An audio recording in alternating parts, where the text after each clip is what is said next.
السلام علیکم. یو ځل بیا تاسو ته په Irfan ټیک چینل کې هرکلی وی. نو زموږ چې کوم نننی ټاپک دی هغه د ګوټو کمانډ دی. دویمه حصه موږ پریویس چې کوم دی وړومبۍ حصه ویلې ده. راځو ډایرکټ چې کوم دی کمانډ سټارټ کوو. د هغې لپاره دا کوم پروګرام چې دی هغه اوپن کوو.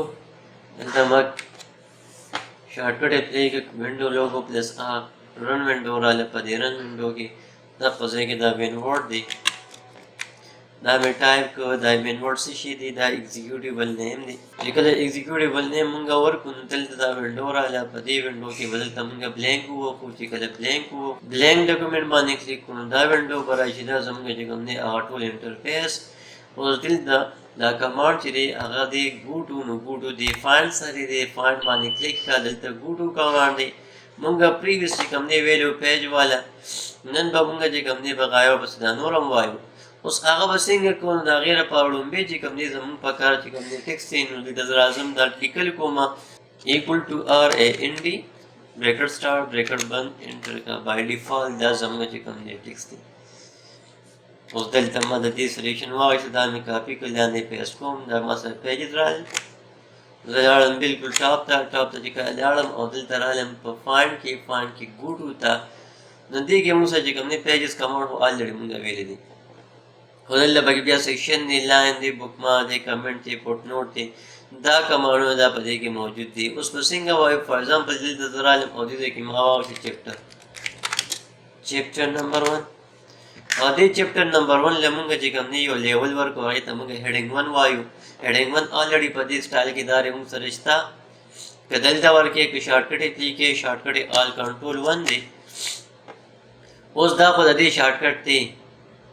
دا شارټکټ خو چې کوم دی د دې هیډینګ اپلای شو. صحیح شو. رالم دا مې کنټرول ای که سنټر ته مې کړ. چې کله مې سنټر ته کړ بیا رالم دې خوا ګوټو مې اپلای کړ کنټرول جی. دلته پیج دی 6 نمبر مې ورکړ انټر مې کړ. 6 نمبر ته لاړم. دلته مې کلیک کړ انټر مې کړ بلکې کنټرول انټر مې کړ او رالم دې ځای کې ورکوم چپټر 2 یعنې کنټرول ای او آل کنټرول 1.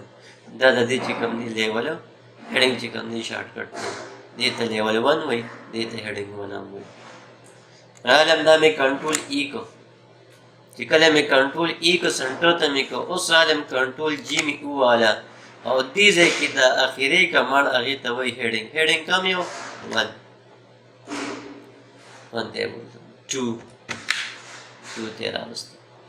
کله 1 اپلای کې 1 نمبر هیډینګ ته ځي. کله 2 اپلای کې 2 نمبر هیډینګ ته ځي. نو دغه شانتې په دې کې چې کوم دی بل کمانډ هم دی. اوس هغه څنګه کړو؟ فار ایگزامپل دلته زه رالم او دې ځای کې ما چې کوم دی سلیکشن واخیستو یا سلیکشن مې واخیست. سلیکشن دوران کې زه رالم دلته پی لیاوټ ته او په پی لیاوټ کې دلته لاین نمبر دی. لاین نمبر باندې مې کلیک کړ. دې کې ما کنټینیوس واخیسته. اوس د هر یو پیج ټاپ کې چې کوم دی څه وي یعنې مطلب هر یو لاین ما ته چې کوم دی یو نمبر راغلی دی ته وایي لاین نمبر. رالم کنټرول جی باندې مې کلیک کړ او دې ځای کې ما سلیکشن واخیسته د څه د لاین شته وایي انټر لاین نمبر کلیک کړه. هلکه سیم نمبر 15 نمبر انټر کړه. اوس دلته دا کلوز کړه. نو چې کله کم یو کم دی کې کلوز کړي نو بیا دې خوا وګورئ کم چې 15 نمبر دی د هغې لاین سره ته چې کوم دی دا کرسر به بلینکینګ کوي هایډ کېږي شو کېږي دغې ته بلینکینګ وایي. اوس بیا رالم کنټرول جی او دلته مې ورکړو 120 انټر مې کړو. اوس راشي اوس ورته وګورئ کوم چې 120 دی د هغې لاین سره ته چې کوم دی کرسر بلینکینګ کوي. نو دا کمانډ چې کوم دی دې ته وایي ګوټو. دې ته څه وایي ګوټو. دغه شان دی کمنټ هم دی دغه شان دی فوټ نوټ هم دی دغه شان دی سیکشن هم دی. صحیح ده. دا ټول تاسو چې کوم دی بیا پخپله پکې کولی شئ. نو دا اوس زموږ نننی کمانډ نننی ټاپک انشاءالله روان کلاس کې نیکسټ ټاپک سره ملاقات کېږي. تر دې مخکې یاد راکړئ د الله په امان.